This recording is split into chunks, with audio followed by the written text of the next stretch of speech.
ఉప్పల సుబ్బారావు గారితో మొదలు పెడదాం. ఏం చెప్తారు సార్? నిన్న 5 గంటలకైతే ఈయన రావాలి, కానీ 5 గంటలకు రాలేదు. ఈరోజు ఉదయం 6:30 గంటలకు రాజమండ్రి సెంట్రల్ జైలుకు వచ్చి బోరుగడ్డ అనిల్ లొంగిపోయారు. ఆ తర్వాత పీటీ వారెంట్ పైన ఆయనను మళ్ళీ బయటకు తీసుకొచ్చినటువంటి పరిస్థితులు ఏంటి సార్? ఇటు కోర్టు ధిక్కరణ కిందకే వస్తుందా? ఏం జరిగింది అసలు? ఏం చెప్తారు?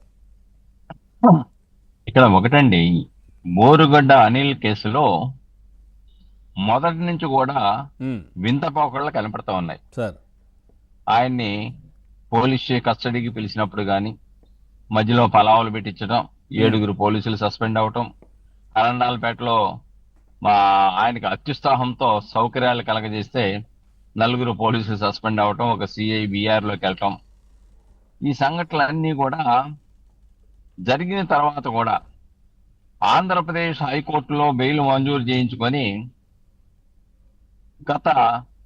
మొదటిసారి విడుదలయ్యాడు.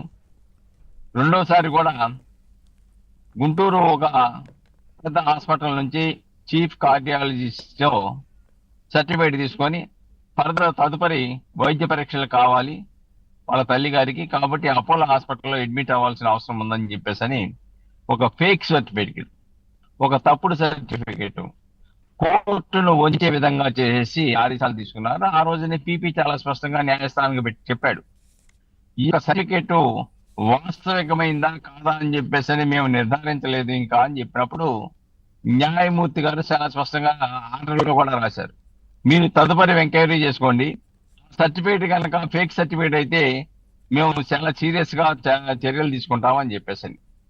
తర్వాత విచారణ జరిగిన తర్వాత అది ఫేక్ సర్టిఫికేట్ అని తెలిసిపోయింది. ఆల్రెడీ అది కోర్టులో కూడా నిన్న కూడా వాదించారు. నిన్న కూడా ఏమైతే వాదించారంటే వాళ్ళ అమ్మగారి దగ్గర ఉన్నాడు మద్రాసులో, అవును, అపోలో హాస్పిటల్లో ఉన్నాడు, రావడానికి సమయం పట్టుద్ది కాబట్టి ఈ యొక్క మధ్యస్థ బెయిల్ ని పొడిగించండి అని చెప్పారు, అడిగారు. చెబితే పీపీ అపోజ్ చేశారు.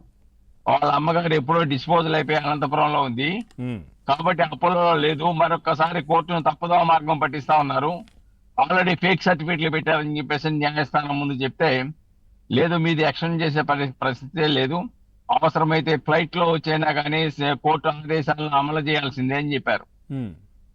మరి నిజంగా మద్రాసులో ఉంటే తెల్లవారుజామున ఎలా సరెండర్ అవ్వగలిగారు? అంటే చాలా ప్లాన్డ్ గా ముందుగా రాజమండ్రి వచ్చాడని సమాచారం. కానీ 5 గంటలకి నిన్న హైకోర్టు యొక్క ఆదేశాల ప్రకారం నిన్న సాయంత్రం 5 గంటల్లోగా సూపరింటెండెంట్ ఆఫ్ జైల్ ముందు హాజరని చెప్పేసి ఆదేశాలు ఇచ్చారు. కానీ మరుసటి రోజు ఉదయం 6:30 గంటలకి జైలు సూపరింటెండెంట్ దగ్గర సరెండర్ అయ్యాడు. అంటే కోర్టు యొక్క ఆదేశాలను కూడా అమలు చేయకుండా ధిక్కరణకు పాల్పడడం అనేది చాలా స్పష్టంగా ఇక్కడ కనపడుతుంది. రేపు ఎటు మెయిన్ బెయిల్ అప్లికేషన్ ఉంది కాబట్టి దాంట్లో డెఫినెట్ గా ఈ వాదన విన్న తర్వాత కోర్టు తన నిర్ణయాన్ని ప్రకటిస్తుంది. ఒక భాగం అది కోర్టు ధిక్కారంగా తీసుకుంటుందా, కోర్టు చర్యలు తీసుకుంటుందా, అది కోర్టు మీద న్యాయమూర్తి మీద ఆధారపడి ఉండే నిర్ణయం అది. రెండోది ఒకటైతే వాస్తవం, ఏదైతే ఫేక్ సర్టిఫికేట్ మీద దీని మీద డెఫినెట్ గా చర్యలు ఉంటాయి, ఇంకో కేసు నమోదు అవుద్ది. తర్వాత రాజమండ్రిలో రెండోసారి ఎక్స్టెన్షన్ బెయిల్ వచ్చినప్పుడు 3వ తారీఖు రిలీజ్ అయ్యాడు. ఇక్కడ అవును, 3న రిలీజ్ అయినప్పుడు జామీదారులు ఎవరు పెట్టారు? స్థానికంగా ఉన్నటువంటి పాపం సీతానగరానికి చెందినటువంటి అమాయకులు ఇద్దరు పెట్టారు. అవునట. ఎవరు కూడా ఈ వాళ్ళకి సంబంధించిన వాళ్ళు కాదు, వాళ్ళకి సంబంధించిన వ్యక్తులు ఎవరు లేరు. బోరుగడ్డ అనిల్ అంటేనే తెలియదు. అవును, బోరుగడ్డ అనిల్ అంటే తెలియదు. పాపం వాళ్ళు లేదు, పాపం కొద్దిగా డబ్బులు వస్తాయని కక్కుర్తిపడి పురమాయిస్తే ఓకే అన్నారు. రైట్. ఇప్పుడు వాళ్ళు ఇరికిపోయారు. డబ్బులు కూడా బదిలీ చేశారు ఫోన్ పే ద్వారా. ఎందుకంటే 25,000 రూపాయలు 2 జామీందారులు అన్నారు కాబట్టి 50,000 రూపాయలు ఇద్దరు ఫోన్ పే ద్వారా ఇచ్చారు. ఈడున్నందుకు ఇలా కొన్ని డబ్బులు ఇచ్చారు. చివరికి జైలు అధికారులు కూడా ఏం చేశారంటే వాళ్ళ దగ్గర ఎఫిడవిట్లు తీసుకోకుండా వాళ్ళ ఆధార్ కార్డులు తీసుకొని ఆ డబ్బులు చేయించుకొని ముద్దాయిని విడుదల చేశారు. అంటే ప్రొసీజర్ ప్రకారం జైలు అధికారులు కూడా ఫాలో అవ్వలేదు. దీంట్లో అన్నిటికన్నా విచిత్రమైనది ఏంటంటే కామన్ గా జైలు అధికారులు ఇలాంటి తీవ్రమైన ఆరోపణలు ఉన్న వ్యక్తిని ఎవరైనా కానీ రిలీజ్ అయితే ఇంటెలిజెన్స్ డిపార్ట్మెంట్ వారికి సమాచారం ఇవ్వాలి. నిజమే.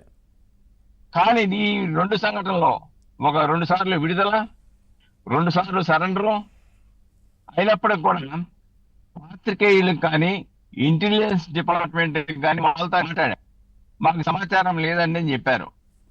అంటే ఎందుకు ఇంత గోప్యత ప్రదర్శించవలసిన అవసరం ఏర్పడింది అంటే, డెఫినెట్ గా గత ప్రభుత్వం యొక్క భావజాలాలు కలిగినటువంటి అధికారులు ఇంకా వివిధ శాఖల్లో కొనసాగుతున్నారని చెప్పడానికి ఇది ఒక రైట్ సార్, రైట్. నేను మొన్న నుంచి కూడా అన్నింటిలో చెప్పాను, రైట్ సార్. ఇద్దరి మధ్య పోరాటం జరుగుతుంది ఇక్కడ, ఆధిపత్య పోరు జరుగుతుంది. ఒకటి వ్యవస్థల మధ్య, వ్యవస్థ గొప్పదా ముద్దాయిలు గొప్పవాళ్ళ అని.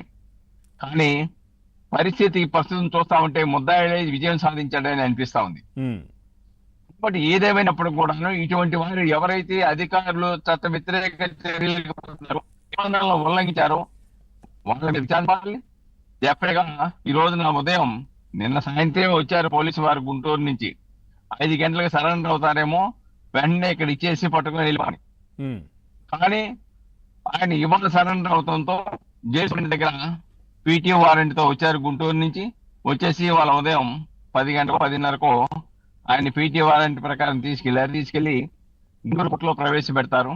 గుంటూరు న్యాయమూర్తి ఆ కేసులో రిమాండ్ ఇస్తారు. Right sir, right. కాబట్టి ఆ కేసులో రిమాండ్ ఇచ్చిన తర్వాత ఆ కేసులో బెయిల్ వస్తే తప్ప ఈయన రిలీజ్ అవ్వడం. Okay, right sir. మనతో పాటు ఇప్పుడు జరిగేది అరసమిల్లి